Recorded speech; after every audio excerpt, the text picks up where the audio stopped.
Alors, il m'est arrivé quelque chose de très troublant à l'exposition de Saint-Pierre de Varengeville. Alors, la première chose qui s'est produite, c'est que, comme on le voit ici, là, je suis en train de terminer un tableau, demain il part, et puis je ne vais pas le revoir peut-être. Peut-être que je ne reverrai jamais. Et en faisant une rétrospective comme j'ai fait, je me suis retrouvé tout d'un coup en face de 10 ans de travail. Et bon, sans faire le malin, quand je suis arrivé en face des tableaux, je me suis dit, mais qui a pu passer autant de temps à faire tout ce machin-là? Alors, et, et ça m'a donné un coup énorme à l'estomac. C'est-à-dire que tout d'un coup, j'ai réalisé qu'après tout, mon œuvre était faite et que même si j'arrêtais là, ça pouvait le faire.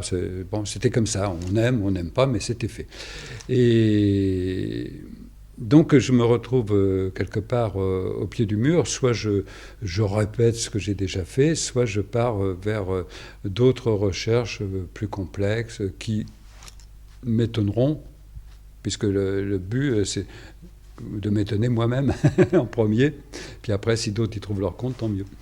Alors, là, en pensant justement à ce phénomène que mon œuvre était faite, je me suis interrogé sur tout ce que j'avais fait depuis, puisque j'ai commencé, tout le monde le sait, tout gamin.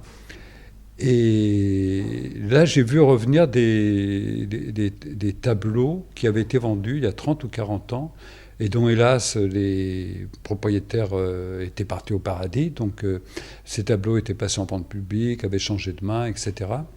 Et depuis quelque temps, on mélange dans les expositions des tableaux peints, comme ça va être le cas à Paris en 1974, et des tableaux peints aujourd'hui, c'est-à-dire à 40 ans de distance.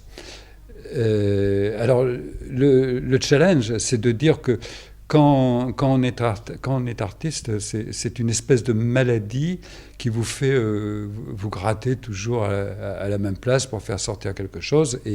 Et suivant les âges de la vie, il en sort des choses différentes, mais toujours en rapport bon, avec le sexe et la mort, point. Hein.